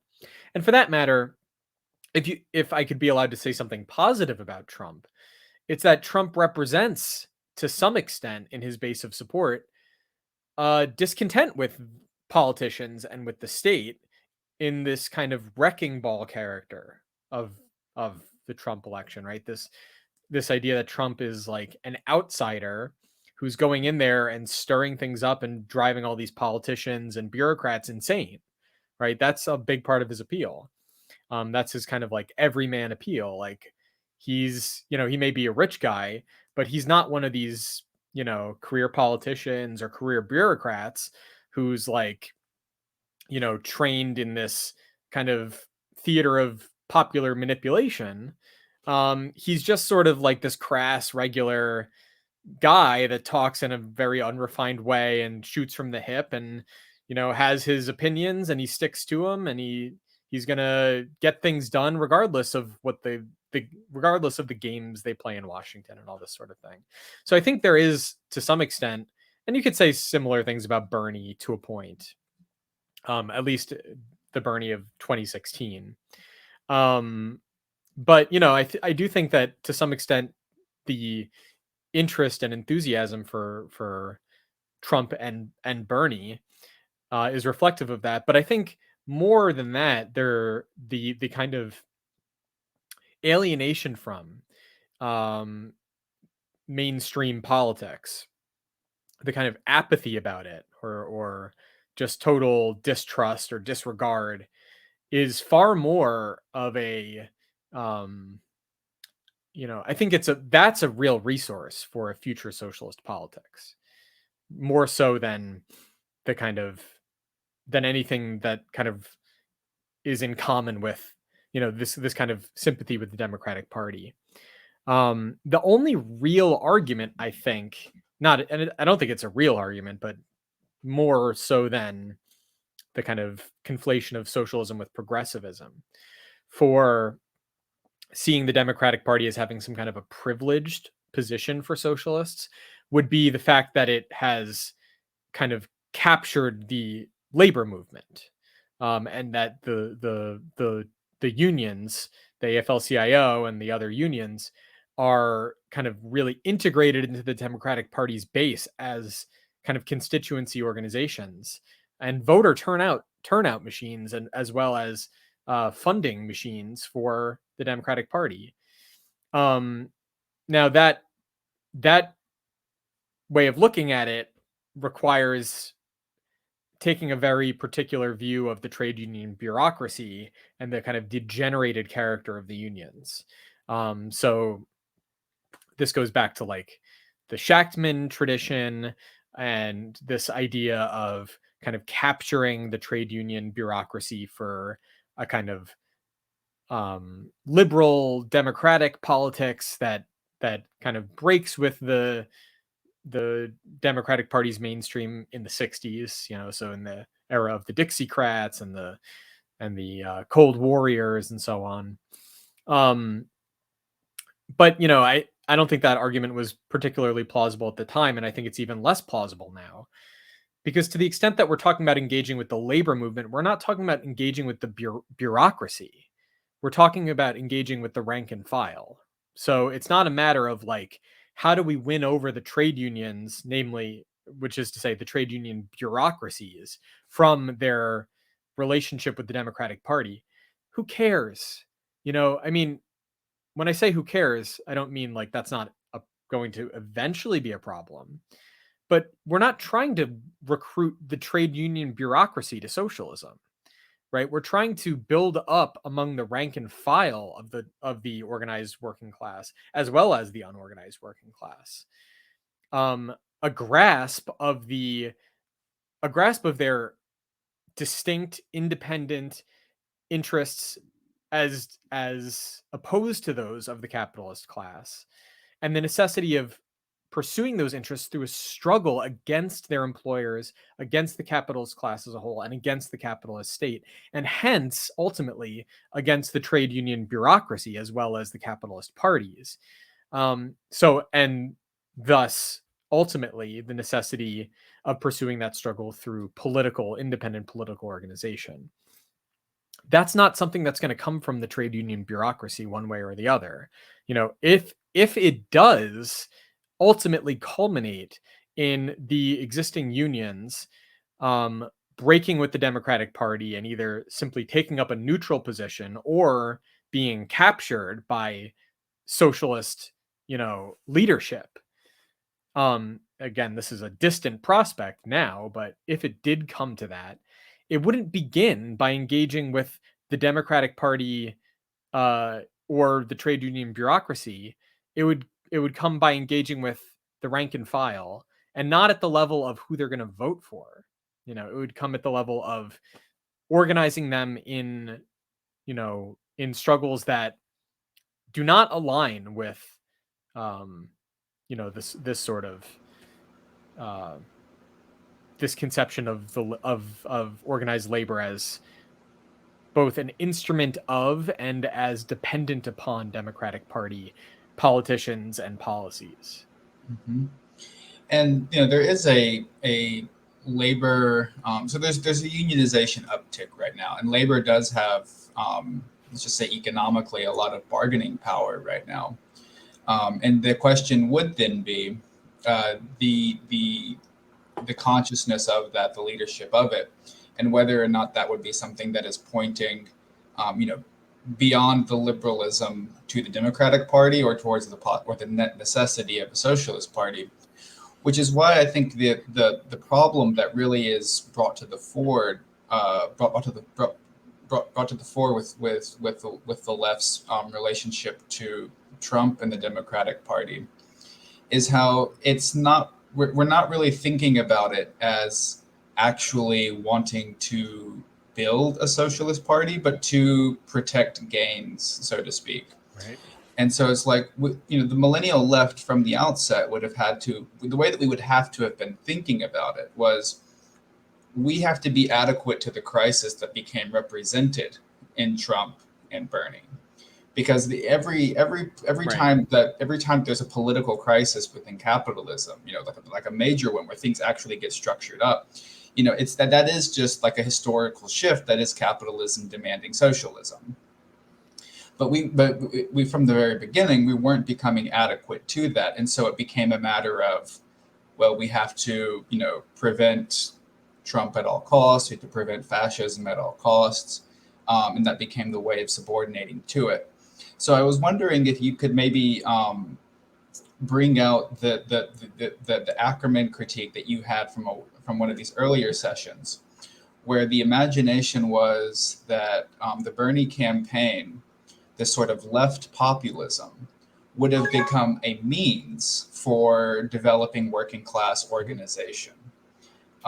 So do you think that conception of Ackerman, I'm not saying that they are, but do you think that is a similar sort of technocratic conception as expressed by Hamilton? Or do you think that there's some sort of difference there? Like, how can we think about at the height of this sort of imagination that, okay, the Bernie campaign could have been a way to instigate working class organization.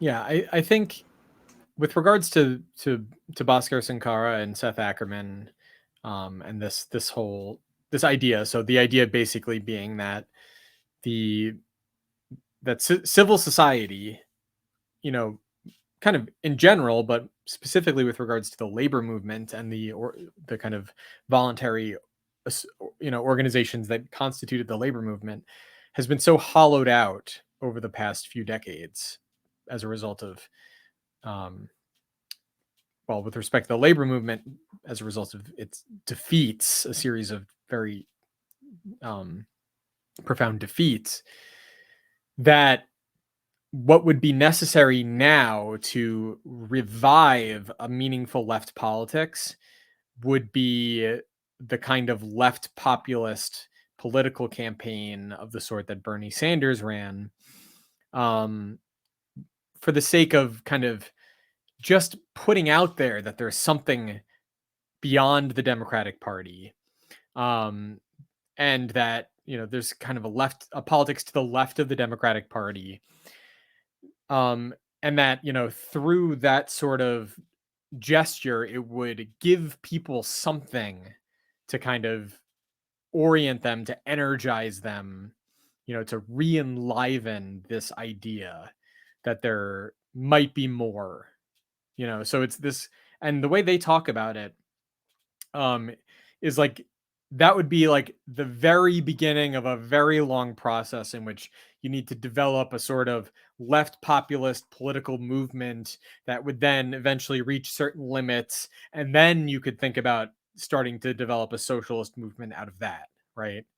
So I think on the one hand, it seems more sophisticated than the sort of straightforward reformist, kind of policy mongering that, you know, is I mean, it's common in Jacobin itself, let alone, in other places. Um, and, Hamilton being, an example of that.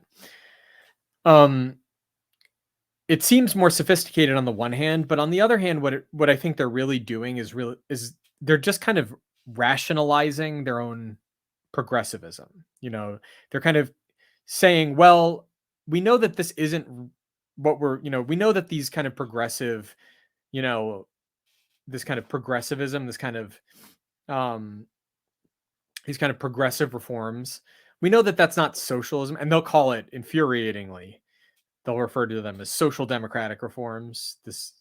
They'll refer to a politics of oriented towards such reforms as social democratic politics or social democracy, which is just, even at its worst, it's.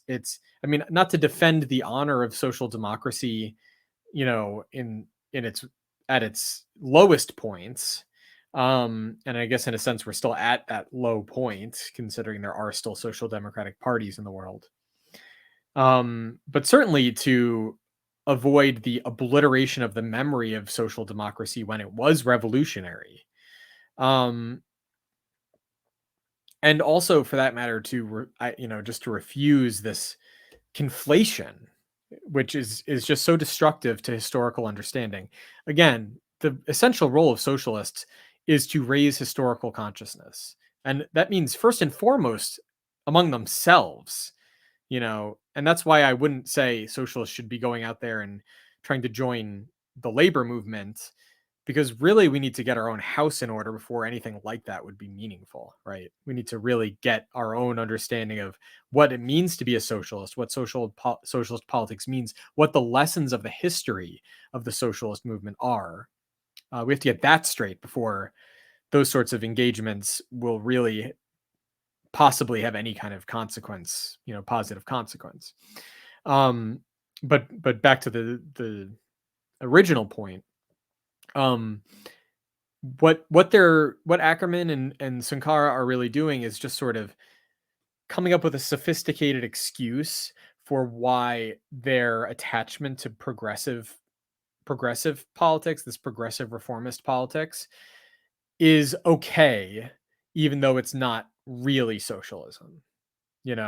So what they're kind of saying is, we can't be socialists now, but we will eventually get to be socialists and have a real socialist politics. We just have to do this first. And they don't really explain how.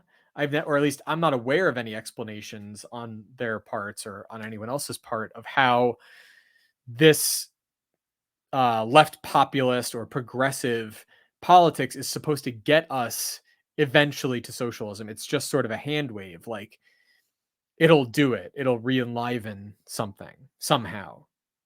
You know, how though? I mean, I don't know.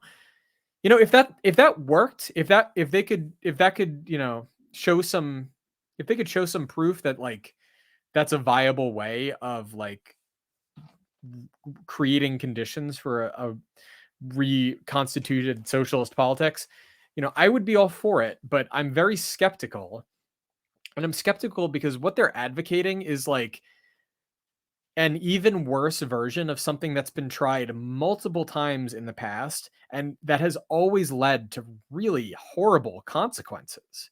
I mean, taking only the American example.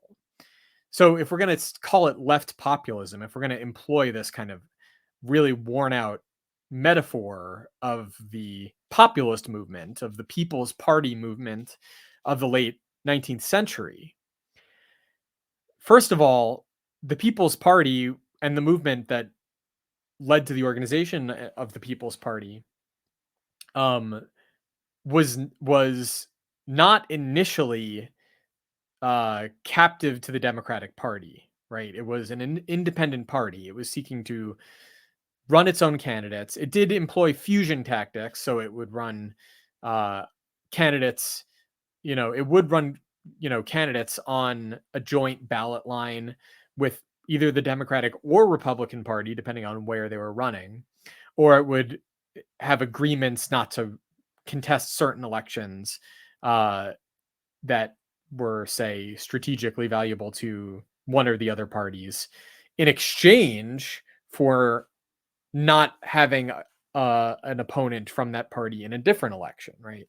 So there were these sorts of. It wasn't like it didn't have this kind of rigorous conception of political independence of the sort you get with the social democratic parties. But it was an independent political movement that then was captured by the Democratic Party when the Democratic Party nominated a candidate in William Jennings Bryan, who was an orator who was very popular amongst the populist movement in those circles. Um, they nominated him for their presidential candidate, knowing that in doing so they would be capturing the populist party's support. And as a result, the populist movement was by and large absorbed into the Democratic Party's electoral machine. It wasn't entirely absorbed, but what was left afterwards, separate from the Democratic Party, was, I mean, it was a husk. It wasn't able to, amount to anything. It kept going for a little while longer, but it didn't, it wasn't able to recover. Then there's the Conference for Progressive Political Action in the 20s that the Socialist Party of America, which after 1920 was itself reduced to a husk of what it had formerly been, and the Communist Party of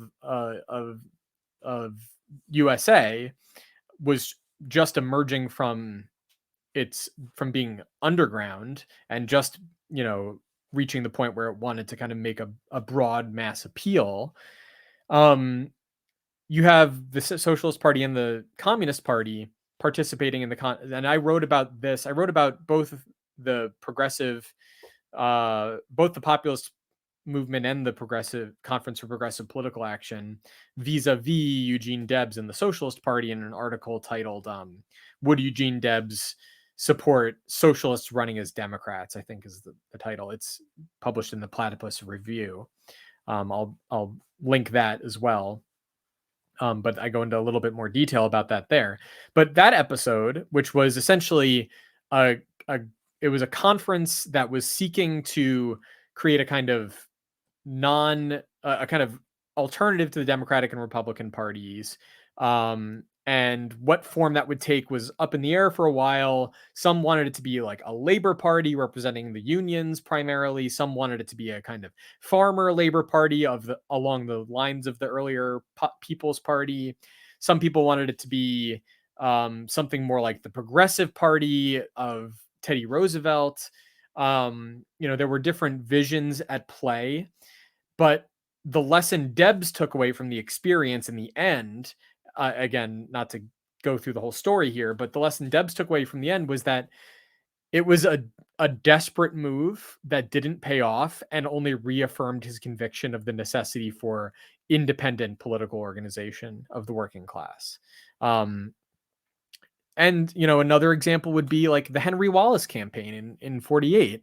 So you have the Communist Party, which had been yoked to the Democratic Party for quite a long time under the Popular Front, now stepping away from the Democratic Party to support an independent candidate in Henry Wallace, who had been Roosevelt's vice president, um, and who the Democratic Party kind of disowned. So a new progressive party emerges to support Wallace's independent campaign, and the Communist Party liquidates itself as an organization in order to join this progressive party and support Wallace as their candidate.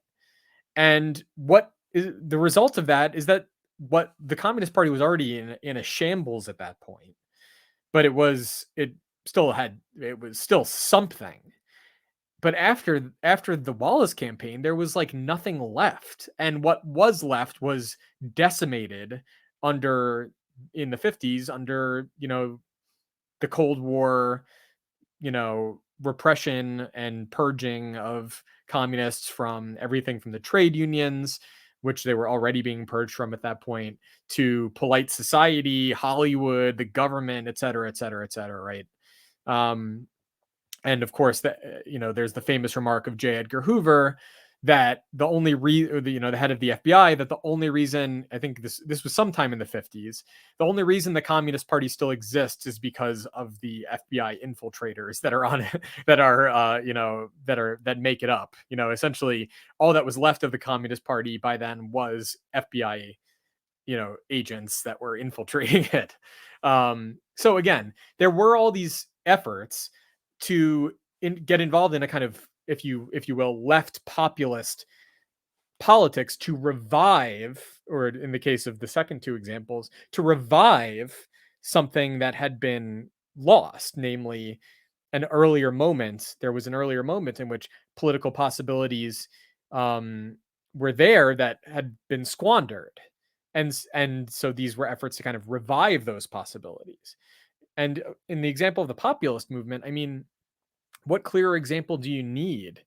Than that, um, you know, becoming, joining the Democratic Party, even if it's, for some kind of on the basis of some kind of strategic, assessment, is deadly. It's deadly to any prospect of an independent politics.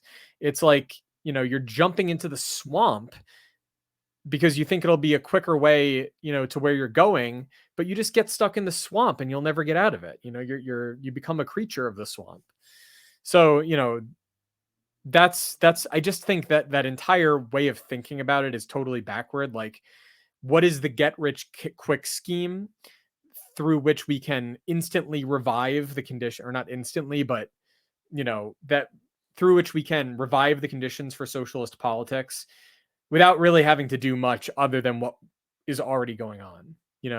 How can we just kind of do what we're already doing? How can we just support, basically be these kind of progressive Democrats, but that will somehow get us to socialism?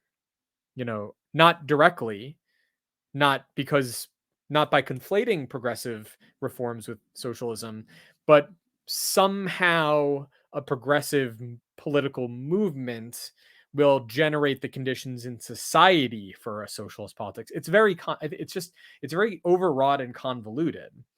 And I almost prefer just the straightforward conflation of socialism with progressive reforms, like along the lines of Hamilton, because at least you don't have this kind of weird, rationalization of your own capitulation to the status quo, right? Like, at least you're just confused. Whereas there's like a certain degree of sophistication in this Jacobin idea, this Bhaskar Sankara, Seth Ackerman idea, that makes it seem really clever, but there's like nothing to it. It doesn't really, I mean, where is there an example of this having worked before? What is the basis of it? And that's why I point back to Marx and the Marxist conception of the party, because Marx and Engels did face a situation. I mean, rereading, having reread the inaugural address, which you should read if you haven't read it, or you should reread it if you have read it, because it's just such an important and powerful piece of writing from Marx, and really one of the best things he ever wrote, I think. Um, you know, Seeing what he has to say about the condition of, what the result of the defeats of 1848, how, like, everything that had developed up to that point in terms of the organization and consciousness of the working class is just gone. That's what they were facing. It was like it was gone. They lost everything, and they had to rebuild from almost nothing. Of course, we have to rebuild from worse than nothing. On the one hand, it's not as if a generation there it's not as if the entire generational experience of the pre-1848 socialist movement was completely liquidated. I mean, it was still available, even if it had become obscure, and even if the working class had kind of become alienated from it. But now what we have is, first of all, a complete several generations of detachment from that historical memory. And to the extent that the memory persists, not in like living memory, but as a kind of through transmitted over time, over the generations through education, intergenerational education, it's become so distorted and warped that what passes for socialism now is like unrecognizable with reference to this historical context, or it's only recognizable in reference to really the absolute worst of the socialism of this earlier history, and even that is kind of being ungenerous to that history, to the worst elements of that history. So to really, maybe just to put a point on it, the task for socialists now is to clarify this legacy that we're inheriting, because we are very deeply confused about it. The Jacobin perspective, I think, is just, it's so woefully convoluted that it's unfortunate. I think a lot of people are seduced that by that perspective, that like, oh, there's something really profound and what thought out going on here, and it's really not. It's really, oh well, we're just advocating progressive reforms, but eventually we'll be socialists. I would rather people just be confused about what socialism is than be like this too clever, oh, we know that there's something wrong, but nonetheless we're on the right track. It's just, I would rather they not understand what the problem is at all. Like, I don't think Hamilton understands the problem. So, And it's a question, how long that sort of Jacobin project can last, because you can't really occupy a middle ground between the nation and Marxism. no. And it's not a middle ground. I mean, obviously it just is now the nation, um so yeah. Yeah. All right. We're at our 2 hour mark. Did you have any further thoughts, or anybody from the audience? I don't have anything else to say other than I'll be back, or we'll be back next week at same time, 5 o'clock Eastern time. I'm not good with time zones, but on Tuesday. So join us then, and the video with all those references I mentioned in the description, I will put up on YouTube probably tomorrow. So look Not out for to that. not to Yep. put you on the spot. Do you know what we'll be discussing next week? I'm not 100% sure. I think there's a couple different directions I want to go. I mean, generally, I want to stick on this track of clarifying the party question. Mm-hmm. And I definitely do want to get deeper into Draper and that whole side of things, but there are some other avenues as well. I mean, if there's anything that anyone's interested in discuss, or seeing us discuss here, I would be willing to consider it. Um, I'm still kind of recovering from my vacation, despite having a week off and taking another week off from after that from doing this, I had very little time to actually work on anything. I was with family, so unfortunately, I kind of got less done over the last 2 weeks than I normally do. So I have to kind of get back into the swing of it. But whatever we discuss, I assure you, it's going to be very interesting and worth tuning in for. So, all right, well, we're all getting back on the horse now. all right. All right. Thank you, everybody, and we'll see each other next week. Thank you for watching. Bye, Clint.